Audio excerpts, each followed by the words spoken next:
इस वक्त दिल्ली में यहाँ पर मौजूद हूँ और पूर्व मुख्यमंत्री त्रिवेंद्र सिंह रावत यहाँ पर हमारे साथ मौजूद हैं। तो आइए उनसे हम बातचीत करते हैं। कई सारी सवाल है, उनके जवाब हम उनसे लेंगे। सर, पहले तो बहुत बहुत स्वागत है आपका उत्तराखंड तक पर। धन्यवाद बहुत बहुत। सर, सबसे पहले तो आपसे हम ये जानना चाहेंगे, सीता माता सर्किट जो बनाने का आपने संकल्प लिया है और 3 दिन की आप पदयात्रा भी कर रहे हैं, तो उसके बारे में थोड़ा सा जानकारी दीजिए। सीता माता सर्किट जो है, ये बहुत कम लोगों को जानकारी है कि सीता माता ने समाधि जो ली थी वो उत्तराखंड के फलस्वाड़ी गांव में ली थी और उसके तमाम प्रमाण मौजूद हैं। सैकड़ों वर्षों से वहाँ पर उसका मेला भी लगता है और वहाँ की जो आराध्य देवी हैं या कुल देवी हैं वो सीता माता हैं। तमाम वहाँ पर सीता कुटी, सीता जी के द्वारा जो शिव मंदिर वहाँ स्थापित किया गया, जहाँ पर लक्ष्मण जी उनको छोड़ने गए, उस जगह का नाम विदा कोटी है। रघुनाथ मंदिर में भगवान राम ने पूजा करी थी, वहीं पर दशरथांचल पर्वत है, नरसिंह पर्वत है और गिद्धांचल पर्वत है। और ये भी बहुत कम लोगों को जानकारी है कि महाराजा दशरथ की एक बेटी भी थी जिनका नाम शांता था और उनके नाम से वहाँ पर शांता नदी है जो दशरथांचल पर्वत से निकलती है। देवप्रयाग में एक सामान्य जानकारी लोगों की रहती है कि वहाँ पर भागीरथी और अलकनंदा का संगम है, जबकि वहाँ पर जीवंत रूप में शांता भी है, शांता नदी भी है। एक तरह से वो त्रिवेणी है।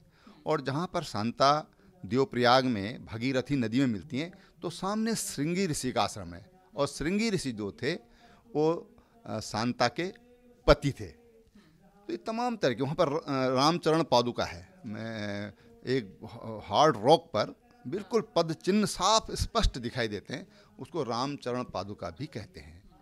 तो जब मैं सीएम था तब मेरी जानकारी में ये बात आई थी और मैंने उस समय घोषणा की थी कि हम सीता सर्किट यहाँ पर बनाएंगे और उसके लिए एक 40 करोड़ रुपए का एक प्रोजेक्ट उस समय तैयार किया था।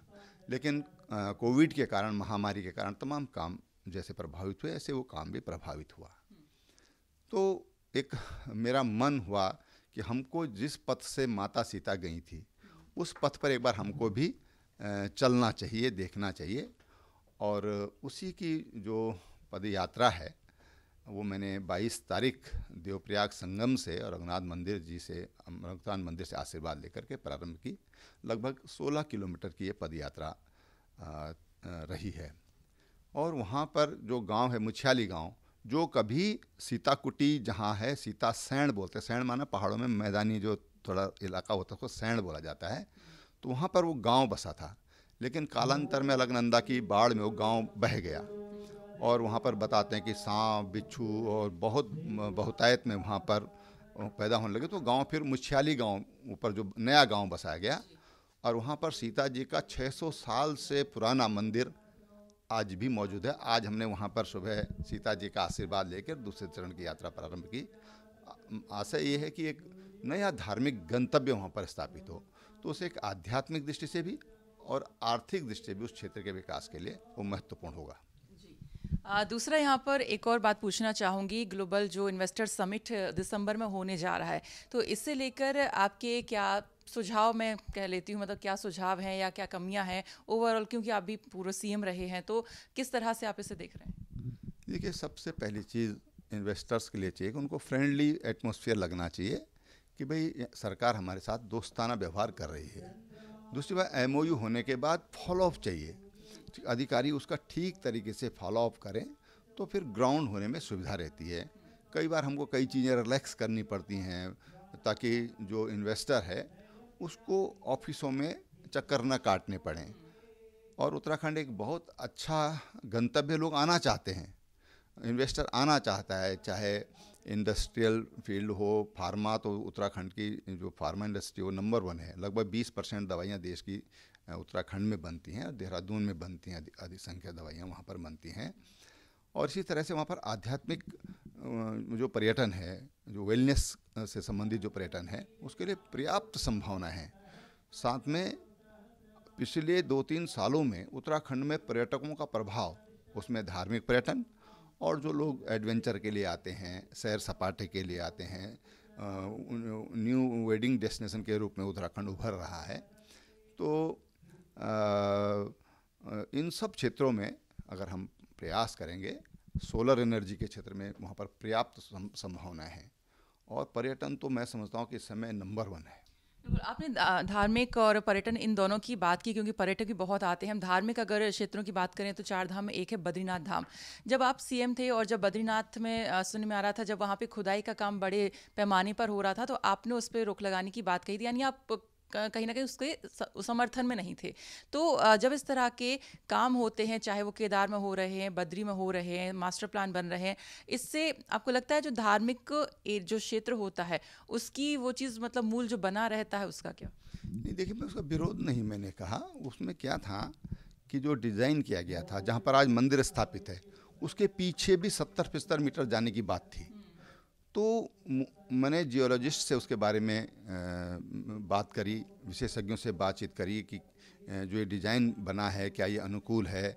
वहीं पर तप्त जो कुंड हैं, बगल से ही मंदिर के बिल्कुल जस्ट अगर हम मंदिर की तरफ चेहरा करेंगे तो राइट हैंड साइड पर वहीं से तप्त कुंड की जो धारा है वो आती है, गर्म पानी की जो धारा आती है। तो ये सारे समय हमारे पास थे कि हम उसका आधुनिकीकरण तो करें, भविष्य की जो ज़रूरतें उसके हिसाब से तो करें, लेकिन जो एक हमारे वहाँ पर आस्था और वर्षों से वहाँ पर जो गर्म जल की धारा है वो कहीं प्रभावित ना हो। तो इसलिए जियोलॉजिस्ट से राय लेकर के और फिर मैंने उसका डिज़ाइन जो है पीछे वाला चेंज करवाया था। बाकी मैंने ये भी एक उस समय जो हमारे के आर्किटेक्ट थे, मैंने कहा वहाँ पर एक जगह बोलते हैं उसको दर्शनी द्वार बोलते हैं, कुछ ऐसा बोलते हैं। तो वहाँ से बद्रीनाथ जी के दर्शन होते होंगे, तब तो उसका नाम दर्शनी रखा गया। तो उसके लिए मैंने कहा था कुछ चीज़ ढंग से डिजाइन, क्योंकि एक प्राचीन लोग उसका नाम इसलिए था कि वहाँ सीधे बद्रीनाथ जी के दर्शन होते थे। अगर वो रास्ता बन सकता है तो उसके बारे में भी ध्यान रखना। आखिरी सवाल फटाफट से, क्योंकि समय भी यहाँ पर थोड़ा सा कम है। लोकसभा चुनाव नज़दीक है, क्या हम एक्सपेक्ट करें आप कौन सी सीट से चुनाव लड़ सकते हैं? अंदर खाने क्या चल रहा है? नहीं, देखिए, तो पार्टी को तय करना है। हम तो पार्टी के कार्यकर्ता हैं, सिपाही हैं। पार्टी जो भी ड्यूटी लगता है, कभी हम तो मजाक में कहते हैं कि हम तो STF हैं पार्टी के। जब भी पार्टी को जो ज़रूरत होती है उसके हिसाब से हम लोग काम। पार्टी टिकट देगी तो आप लड़ेंगे? पार्टी को विचार करना है। बहुत बहुत शुक्रिया सर बातचीत करने के लिए, धन्यवाद आपका। तो ये थे हमारे साथ पूर्व मुख्यमंत्री त्रिवेंद्र सिंह रावत जी, जिन्होंने यहाँ पर बताया कि ग्लोबल जो इन्वेस्टर समिट है उसको लेकर किस तरह से सरकार फ्रेंडली यहाँ पर रहे और एक अच्छा माहौल उनको दे। साथ ही साथ यहाँ पर किस तरह से जो सीता माता सर्किट है उसको बनाने का उन्होंने संकल्प अब ले लिया है और वो जल्दी यहाँ पर पूरा करने की कवायद में लगे हुए हैं। मैं सरिता तिवारी, कैमरा पर्सन रंजीत के साथ, उत्तराखंड तक, दिल्ली।